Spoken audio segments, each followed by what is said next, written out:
उत्तराखंड की राजनीति में एक बार फिर कांग्रेस और भाजपा के बीच सियासी बयानबाजी तेज हो गई है और इस बार केंद्र में है कांग्रेस नेता राहुल गांधी और उत्तराखंड के मुख्यमंत्री पुष्कर सिंह धामी।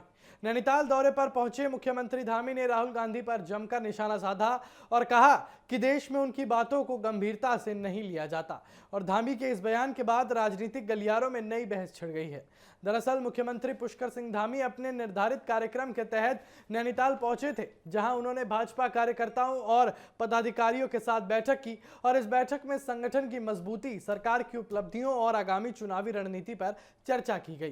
कार्यकर्ताओं को संबोधित करते हुए धामी ने कहा कि वर्ष 2027 के विधानसभा चुनाव में अभी समय है, लेकिन भाजपा को अभी से बूथ स्तर तक संगठन को मजबूत करने और जनता के बीच सरकार की योजनाओं को पहुंचाने का काम शुरू कर देना चाहिए। और बैठक के दौरान जब राजनीतिक मुद्दों पर चर्चा हुई तो मुख्यमंत्री धामी ने कांग्रेस और खास तौर पर राहुल गांधी को निशाना बना लिया और उन्होंने कहा कि राहुल गांधी के बयान अक्सर तथ्यों और देश की भावनाओं के विपरीत नजर आते हैं, इसलिए देश की जनता उनकी बातों को गंभीरता से नहीं लेती। धामी ने आरोप लगाया कि राहुल गांधी बार बार ऐसे मुद्दे उठाते हैं जिनसे देश की छवि को नुकसान पहुंचता है। और मुख्यमंत्री धामी ने सेना और राष्ट्रीय सुरक्षा के मुद्दे पर भी कांग्रेस को घेरा है। उन्होंने कहा कि भारतीय सेना के शौर्य और पराक्रम पर सवाल उठाना उचित नहीं है। धामी ने कहा कि सर्जिकल स्ट्राइक और सेना की कार्रवाई पर सबूत मांगने जैसी राजनीति देश के सैनिकों और उनके परिवारों का मनोबल कमजोर करती हैं। उन्होंने कहा कि सेना का सम्मान करना हर भारतीय का कर्तव्य है और राजनीतिक लाभ के लिए ऐसे संवेदनशील मुद्दों का इस्तेमाल नहीं किया जाना चाहिए। और धामी ने राहुल गांधी के विदेशों में दिए गए बयानों का भी जिक्र किया।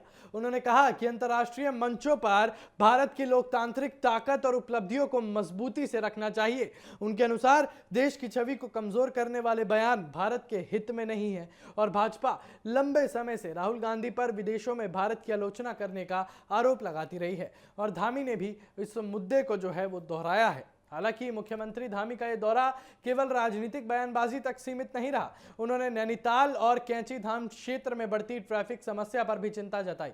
उन्होंने कहा कि श्रद्धालुओं और पर्यटकों की जो है लगातार बढ़ती संख्या को देखते हुए सरकार नई सड़कें, पार्किंग सुविधाएं और वैकल्पिक मार्ग विकसित करने पर तेजी से काम कर रही है। यानी सीधे तरीके से कहा जा सकता है कि उनका यह भी कहना था कि आने वाले समय में इन परियोजनाओं से लोगों को बड़ी राहत मिलेगी। मुख्यमंत्री ने लोकायुक्त की नियुक्ति को लेकर भी महत्वपूर्ण जानकारी दी। उन्होंने कहा कि राज्य में नए लोकायुक्त की नियुक्ति की प्रक्रिया लगभग पूरी हो चुकी है और जल्द ही उत्तराखंड को नया लोकायुक्त मिलेगा। धामी ने दावा किया कि उनकी सरकार पारदर्शिता और जवाबदेही के सिद्धांत पर काम कर रही है और भ्रष्टाचार के खिलाफ जीरो टॉलरेंस की नीति जारी रहेगी। और विश्व पर्यावरण दिवस के अवसर पर मुख्यमंत्री ने पर्यावरण संरक्षण का संदेश भी दिया। उन्होंने कहा कि हिमालय, गंगा और यमुना जैसी प्राकृतिक धरोहरें केवल उत्तराखंड ही नहीं बल्कि पूरे देश की अमूल्य संपत्ति है।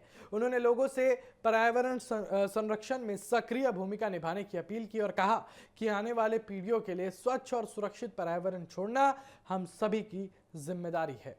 अपने संबोधन में अंत में मुख्यमंत्री धामी ने भाजपा कार्यकर्ताओं में उत्साह भरते हुए दावा किया कि प्रधानमंत्री नरेंद्र मोदी के नेतृत्व में भाजपा विकास और सुशासन के एजेंडे पर आगे बढ़ रही है।